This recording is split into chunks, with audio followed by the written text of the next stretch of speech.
کچھ مہینے ایسے ہیں کہ جن کے اندر بڑی خاص عبادتیں اللہ نے رکھی ہیں۔ یہ محرم کا مہینہ ایسا ہے کہ جب اسلام آیا تو اسلام میں شروع میں رمضان کے روزے فرض نہیں تھے، اور بھی دوسرے نبیوں کی جو سیرت ہے اور تاریخ ہے تو اس میں اس محرم کے مہینے کو بڑی اہمیت حاصل تھی۔ اللہ تعالیٰ نے جب حضرت موسیٰ علیہ السلام کو فرعون سے نجات دی تھی، حضرت موسیٰ علیہ السلام نے ان کی قوم کو اور فرعون کو دریا میں غرق کیا تھا، تو کہتے ہیں کہ وہ ایک محرم الحرام تھا، 10 محرم الحرام تھا، یہ محرم کا مہینہ تھا۔ تو اس وقت سے بنی اسرائیل شکرانے کے طور پر، شکریہ کے طور پر 10 محرم الحرام کا روزہ رکھتے تھے۔ پھر یہ سلسلہ آگے چلتا رہا، دوسری امتوں میں بھی رہا، اور جب اسلام کا ابتدائی دور آیا ہے تو اس وقت بھی مسلمان اور آپ صلی اللہ علیہ وسلم یہ روزہ رکھا کرتے تھے۔ بعد میں یہ روزہ فرض نہیں رہا، رمضان کے روزے آ گئے، پھر رمضان کے روزے ہم پر فرض کر دیے گئے، اور رمضان کے روزے ہم پر فرض کر دیے گئے، اور لیکن اس کے بارے میں حضور نے پھر بھی فرمایا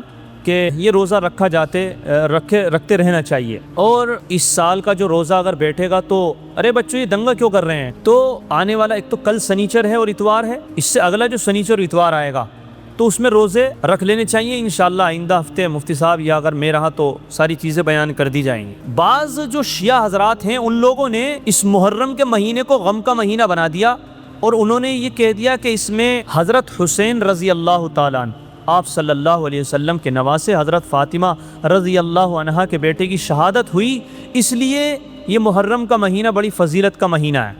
تو دیکھیے حضرت حسین رضی اللہ تعالیٰ عنہ کوئی چھوٹی موٹی ہستی کا نام نہیں ہے۔ آپ صلی اللہ علیہ وسلم نے جنہیں گود میں کھلا کر کے پالا اور بڑا کیا، جو جنت کے سردار نوجوانوں کے، ان کی شہادت ہوئی، یہ بہت بڑا عمل تھا۔ لیکن ان کو شہید جن لوگوں نے کیا، جنہوں نے ظلم کیا، وہ بھی اب اس دنیا میں نہیں رہے، حضرت حسین رضی اللہ تعالیٰ عنہ بھی نہیں رہے۔ جس نے جو غلط کیا وہ اپنی سزا پا رہا ہوگا، اور پھر آخرت میں بھی اس کو سزا ملے گی، لہٰذا وہ لوگ جو کرنے والے تھے یا جن کے ساتھ میں ہوا وہ دنیا سے گزر گئے۔ اب ان کی باتوں کو لے کر فرقہ بنانا، لڑائی جھگڑے کرنا، یہ عقل سے پرے کی بات ہے، نہ اس موضوع پہ بحث کرنی چاہیے۔ تو محرم کو فضیلت اب سے نہیں بلکہ پہلے ہی سے تھی، اور پہلے ہی سے روزے رکھے جا رہے ہیں۔ حضور صلی اللہ علیہ وسلم خود روزہ رکھتے تھے۔ اگر محرم کو فضیلت حضرت حسین رضی اللہ تعالیٰ عنہ کی شہادت کی وجہ سے ہوتی تو حضرت حسین رضی اللہ تعالیٰ عنہ کی شہادت تو آپ صلی اللہ علیہ وسلم کے انتقال کے کئی سالوں کے بعد، بالکل آسان سی بات ہے۔ تو ان چیزوں کو بحث کا مدعا بنا کر کے باقاعدہ ایک فرقہ وجود میں آتا ہے جس کا نام شیعہ ہے، اور العیاذ باللہ ان کے ایسے عقیدے ہیں کہ آپ کانوں پر انگلی رکھ لیں گے۔ حضرت ابو بکر صدیق رضی اللہ تعالیٰ عنہ، حضرت عمر رضی اللہ تعالیٰ عنہ، حضرت عثمان غنی رضی اللہ تعالیٰ عنہ، حضرت عائشہ رضی اللہ تعالیٰ عنہ، یہ وہ ہستیاں ہیں کہ اگر ان لوگوں کا نام بیچ میں سے ہٹا دیا جائے تو صحیح اسلام ہم تک پہنچے گا بھی نہیں۔ یہ وہ اسلام کی شاندار ہستیاں ہیں، لیکن یہ ظالم کمبخت ان کے بارے میں کیا کیا الفاظ استعمال کرتے ہیں اگر آپ سن لیں تو آپ کا دل پریشان ہو جائے گا، اگر آپ حضرات صحابہ رضوان اللہ علیہم اجمعین سے محبت رکھتے ہیں۔ اللہ کے نبی صلی اللہ علیہ وسلم اس دنیا میں آئے، اور آپ صلی اللہ علیہ وسلم کے طور طریقے، اخلاق، قرآن، سیرت، حدیث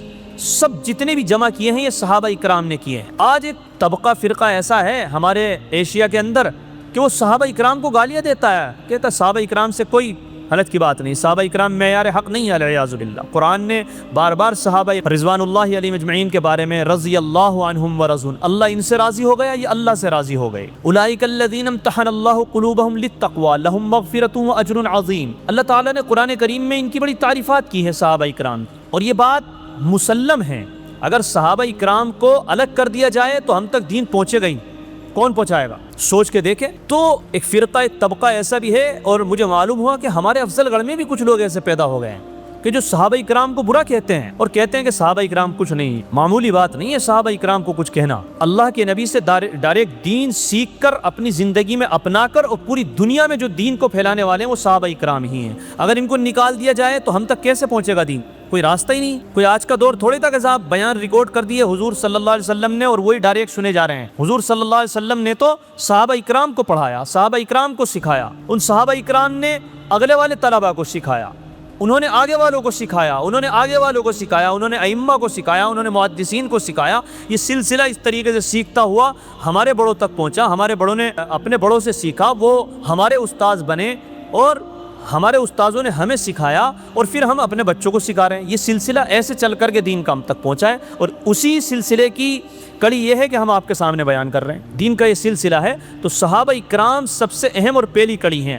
اگر ان کو نکال دیا جائے سارا سلسلہ کٹ جائے. ان کے بغیر دین ہی نہیں ہے, ہم تک پہنچے گا ہی نہیں صحیح. تو صحابہ اکرام کی وہ مقدس جماعت ہے. پھر ان صحابہ میں بھی بعض لوگ دیکھیے ہر جگہ پر ہر بستی کے اندر بڑے اہم ہوتے ہیں. یوں تو سب اللہ کے بندے ہیں, لیکن بعض لوگوں کو اللہ تعالیٰ ہمت, قوت, طاقت, جرت یہ عطا فرماتا ہے. اب ہم لوگ سب بیٹھے ہیں تو کیا سارے کے سارے ہم ایک ہی ہمت کے تھوڑے ہی ہیں؟ بعض لوگ ایسے ہوں گے آپ میں سے بڑی ہمت ہوگی ان کے اندر, اب بعض لوگ میرے جیسا کمزور بھی ہوگا. سمجھ رہے ہیں بھائی؟ بعض لوگوں کو اللہ ہمت دیتا ہے, وہ قدرتی ہمت ہوتی ہے. تو اسی طرح حضرات صحابہ رضوان اللہ علیہم اجمعین کے اندر بھی اللہ نے ہمت اور جرت کے اعتبار سے الگ الگ لوگ رکھے تھے. یہ ساری دنیا کے اندر ہمیشہ ہوتا ہے. اللہ کے نبی صلی اللہ علیہ وسلم نے جب اسلام کو پھیلانا شروع کیا, لوگوں کو بتانا شروع کیا, جو ان کے رسم و رواج تھے, جو ان کے طور طریقے تھے, جو بتوں کو پوجنے کا طریقہ تھا, جو بیکار طریقہ اور بیکار معاشرہ تھا, حضور نے جب اس کے خلاف کھڑے ہو کر سمجھانا شروع کیا. تو اب جن کی چودراہٹ ہوتی ہے, جو اپنا آپ کو چودھری سمجھ رہے ہوتے ہیں اور ایک لمبے زمانے سے اپنا آپ کو ٹھیکیدار بنے ہوئے ہوتے ہیں, صاحب ہم تو پوری بستی کے مالک ہیں, ابا ہیں ہم تو. اب کوئی آدمی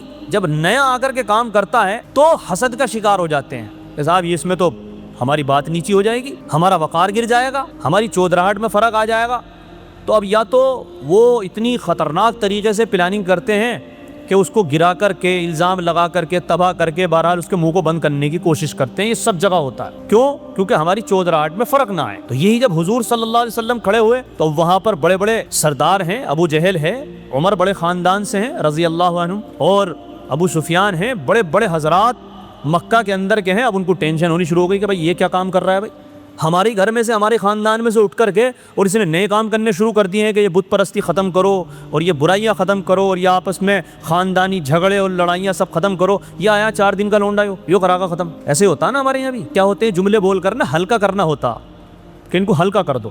تو ان کے ساتھ بھی یہی ہوا. بہرحال حضور صلی اللہ علیہ وسلم کے ساتھ تو اتنی تکلیف کا معاملہ کیا کہ آپ کو ستانا, پریشان کرنا, راستے میں جو آوارہ لڑکے ہوتے تھے ان سے کہنا بھائی جب یہ گزرے نا یہاں سے کنکریاں مارنا. تو حضور صلی اللہ علیہ وسلم کے ساتھ یہ بدتمیزیاں سب وہ لوگ کراتے تھے. تو میرے بھائی, اللہ کے نبی صلی اللہ علیہ وسلم نے ہاتھ اٹھائے اور دعا فرمائی کہ اللہ یہ تیرے چند بندے میرے ساتھ جڑ گئے ہیں, اسلام لے کر کے آ گئے ہیں, یہ مسلمان ہو گئے ہیں, لیکن یہ بہت کم ہیں. میرے خیال سے 300-400 لوگ تھے. تو اللہ کے نبی صلی اللہ علیہ وسلم نے دعا فرمائی کہ اے اللہ, ایمان کو ابو جہل یا عمر میں سے جو تجھے محبوب ہو اس کے واسطے سے اسلام کو مضبوطی عطا فرما دے. اللہ کے نبی صلی اللہ علیہ وسلم نے یہ دعا مانگی. تو واقعہ بڑا عجیب ہے. حضرت عمر رضی اللہ تعالیٰ کے حق میں اللہ نے وہ دعا قبول کر لی. اب حضرت عمر بڑے روب ان کا یہ عالم کہ کسی کی ہمت نہیں جو ان کے سامنے بول سکے. اب کسی نے بتایا کہ صاحب ایسے ایسے ابو جہل نے انعام رکھا کہ جو محمد کو جان سے مار دے اس کو 100 اونٹ انعام میں ملیں گے. اور حضرت عمر کو غصہ کہ آج میں دیکھتا ہی ہوں پورے سماج میں جو ہے پتہ نہیں نئے طریقہ لے کر کے آیا ہے کہ دیکھتا ہوں. میں گئے راستے میں تلوار لے رکھی ہے اور غصے میں ٹھنے ہوئے, اور حضرت عمر کا غصہ صاحب کیا کہنے. راستے میں ایک صحابی ملے کہ میں کہاں جا رہے ہو؟ انا آج وہ محمد کو دیکھنے جا رہا ہوں, آج برابر ہی کرتا ہوں حساب. یہ حضرت عمر کے بارے یہ بات میں اس لیے بتا رہا ہوں کہ آج پہلی محرم الحرام ہے اور حضرت عمر رضی اللہ تعالیٰ عنہ کی شہادت ایک ہی محرم کو. تو بہرحال جب پہنچے راستے میں بتایا کہ پہلے بہن کو تو دیکھ لو جا کے, وہ تو خود مسلمان ہو گئی ہے, آپ کی بہن بہنوئی, دوسروں کو تو بعد میں روکنا, پہلے آپ گھر کا اندر جائزہ لے لو. اچھا میرے گھر کے اندر بھی اسلام آ گیا. گئے بہن کے گھر, دیکھا کہ عمر آ رہے ہیں تو قرآن کے جو ورقے تھے وہ جلدی سے اس میں کو رکھ دیے چھپا کر. بہنوئی دروازے کے پیچھے چھپ گئی. گھر میں آئے, ہائے کیا معاملہ ہے, کیا پڑھا جا رہا تھا, میں بولتی کیوں نہیں ہے. بہن شروع میں ڈری, لیکن جب تھوڑا سا غصہ دکھایا کہ کیا معاملہ ہے, کیا پڑھ رہی تھی, کہ قرآن پڑھ رہی تھی. کیا ہے قرآن, ہے الدین ہوگی تو مسلمان بنی ہے. اور اس کے بعد میں جو حضرت عمر رضی اللہ تعالیٰ نے 2 ریپٹ کھینچے اور پھر جو تلوار تھی ہاتھ میں, جو اس کے جو دوسری طرف کا حصہ ہوتا ہے اس سے خوب مارا تو خون نکل آیا. بہرحال لیکن جب خون نکل آتا ہے تو خون ایک ہوتا ہے تو محبت بھی پھر جاگ آتی ہے. بعض دفعہ اگر اختلاف بھی ہو جائے نا اپنے بھائیوں میں تو خون کے لیے جوش مارتا ہے. تو تھوڑے سے نرم پڑ گئے کہ یار تو بہن کے کیا مسئلہ ہے. تو ان کی بہن نے کہا کہ عمر تم کیا سمجھتے ہو, جس باپ کی اولاد تم ہو اسی باپ کی اولاد میں بھی ہوں, میں دین سے ہٹنے والی نہیں ہوں. حضرت عمر رضی اللہ تعالیٰ عنہ کا دل نرم پڑ گیا کہ کیا ہے, لاؤ سناؤ کیا ہے. بہرحال حضرت عمر کو وضو وغیرہ بنائی اور قرآن جو پڑھ کر کے سنایا تو حضرت عمر رضی اللہ تعالیٰ رونے لگے، دل کی کیفیت بدل گئی۔ کیا زمانہ تھا، بہن قرآن پڑھ کے سنا رہی اور بھائی قرآن سن رہا ہے۔ آج ہمارا معاشرہ کہاں چلا گیا؟ ہمارے گھر کے اندر ماؤں بہنوں کو گانے یاد ہیں، ریل یاد ہیں، الٹی سیدھی خرافات یاد ہیں، آج بھائیوں کو کہاں قرآن سنا ہے؟ بہن قرآن سنا رہی ہے اور بھائی کا دل نرم ہو رہا ہے، آنکھوں سے آنسو برس رہے ہیں۔ کہا کہ چلو مجھے محمد کے پاس لے کر کے چلو۔ آپ سن رہے ہیں یہ اللہ کے نبی کی دعاؤں کا اثر۔ اللہ کے نبی نے جو رات میں دعا مانگی کہ اللہ اسلام کو مضبوطی عطا فرما، ابو جہل یا عمر میں سے جو تجھے محبوب ہو۔ بہرحال گئے، وہاں پر دیکھا تو اللہ کے نبی صلی اللہ علیہ وسلم کے پاس میں جو ایک صحابی تھے، انہوں نے کہا کہ اللہ کے نبی عمر بن خطاب آ رہے ہیں۔ کہا کہ آنے دو، اگر اچھی نیت ہے تو بہت اچھی بات ہے، اور اگر غلط ارادے سے لے کر کے آیا تو دیکھیں گے۔ بہرحال آئے، اور آنے کے بعد میں کہا کہ میں اسلام قبول کرنا چاہتا ہوں۔ اللہ کے نبی صلی اللہ علیہ وسلم نے کی زبان سے نکلا اللہ اکبر، تمام صحابہ اکرام کی زبان سے نکلا اللہ اکبر۔ عمر آج خود چل کر کے آ گئے، کچھ کہنے کی ضرورت نہیں پڑی، دعا قبول ہو گئی اور عمر خود چل کر کے اسلام قبول کرنے کے لیے آ گئے۔ بہرحال حضرت عمر رضی اللہ تعالیٰ نے اسلام قبول کیا، اور پھر جو چند لوگ مسجد حرام کے اندر جہاں بھی ہم طواف کرتے ہیں، قبلہ ہے، کعبہ ہے، تو بیچارے چھپ چھپا کر کے جو حضور صلی اللہ علیہ وسلم نے عبادت بتا دی تھی، اس طرح سے نماز پڑھنی ہے، ایسے اللہ کی عبادت کرنی ہے، تو ڈر چھپ کر کے کرتے تھے۔ حضرت عمر جب اسلام لائے تو حضرت عمر نے کہا کہ آپ لوگ جائیں اور خانہ کعبہ کے اندر کھلے ہو کر کے نماز پڑھیں۔ عمر بیٹھا ہے ادھر، روب کا عالم، ایک آدمی، سارے سردار، سارا مکہ ایک طرف، اور عمر کے ایمان لانے کی وجہ سے کہا کہ جس کی مرضی آتی ہے وہ جائے نماز پڑھے، اور کہہ دیا کہ اگر کسی کو اپنے بچوں کو یتیم کرنا ہے، اپنے بچوں کو یتیم کرنا ہے اور بیوی کو بیوہ کرنا ہے تو ان کو ہاتھ لگا کر کے دکھایا، یہ اللہ کی عبادت کریں گے اور ان کو کوئی کچھ نہیں کہے گا۔ کسی کی ہمت ہی نہیں ہوئی حضرت عمر رضی اللہ تعالیٰ نے کی اسلام لانے سے۔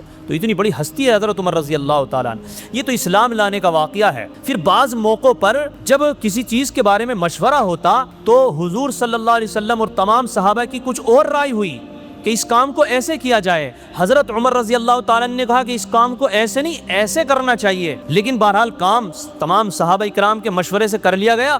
بعد میں اللہ نے قرآن اتار کر نازل فرمایا کہ جو عمر کہہ رہے ہیں وہی رائے صحیح ہے، اور اللہ نے قرآن بنا کر نازل فرمایا حضرت عمر رضی اللہ تعالیٰ کی رائے کو۔ یہ وہ ہستی ہے، اور جب ان کی اتنے واقعات ہیں حضرت عمر رضی اللہ تعالیٰ عنہ کے، 10-15 منٹ میں کیا بیان کریں۔ انصاف کا عالم یہ ہے کہ جب ان کی بادشاہت قائم ہوئی تو آپ اتنے پریشان رہتے تھے اپنی حکومت کے اندر کہ میں بادشاہ ہوں۔ انسان تو انسان، جانور بھی اگر بھوکا سو جائے تو یہ پریشان ہوتے تھے کہ یار ایک جانور کو پریشانی ہوئی اور میری حکومت کے اندر ہے، اگر اللہ نے مجھ سے سوال کر لیا تو میں کیا کروں گا، کیا جواب دوں گا اللہ کو۔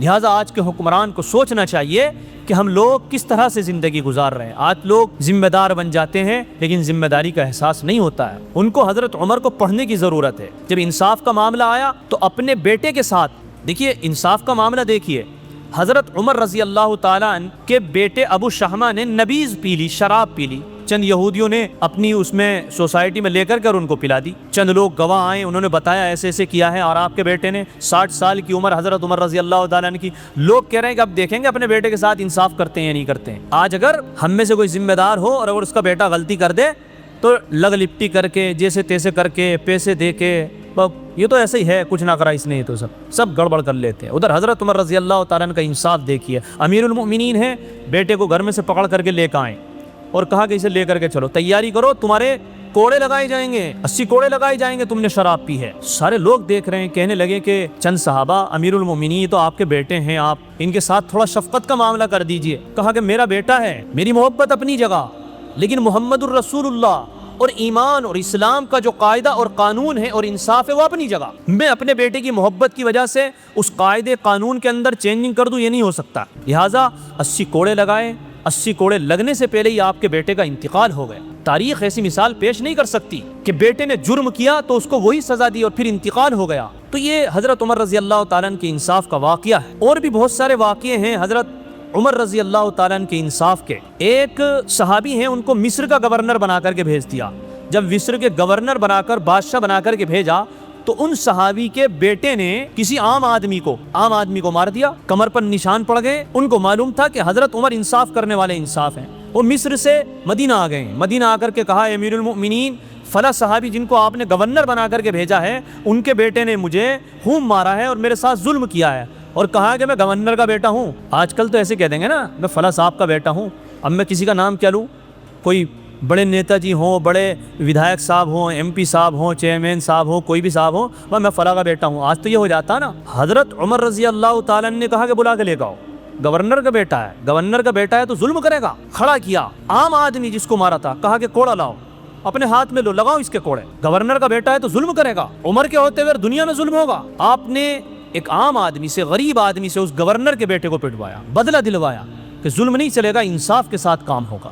یہ حضرت عمر رضی اللہ تعالیٰ عنہ کی سیرت ہے۔ تو بھی چھوٹے موٹے واقعات ہیں، ایسے ایسے واقعات حضرت عمر رضی اللہ تعالیٰ عنہ کے انصاف کے۔ روم کا ایک آدمی آیا، روم کا، وقت بھی ہو گیا، چلیے اس واقعے کو ختم کرتے ہیں، وقت زیادہ ہو جائے گا۔ بہرحال حضرت عمر رضی اللہ تعالیٰ عنہ نماز پڑھنے کے لیے، فجر کی نماز پڑھانے کے لیے جب گئے تو ایک غلام تھا ابو لولو فیروز، اس نے فجر کی نماز میں آ کر کسی حسد کی وجہ سے حضرت عمر رضی اللہ تعالیٰ عنہ کے اوپر تابڑ توڑ حملے کیے 2 دھاری تلوار سے، جس سے آپ لہو لہان ہو گئے۔ 26 ذی الحجہ سے لے کر کے آپ بے ہوش ہو گئے۔ جیسے ہی ہوش آیا تو آپ نے فوراً سوال کیا کہ کیا لوگوں نے نماز ادا کر لی، لوگوں نے نماز پڑھ لی؟ پھر حضرت عمر رضی اللہ تعالیٰ عنہ نے جو حکومت کے کچھ کام ہوتے ہیں وہ انجام دیے۔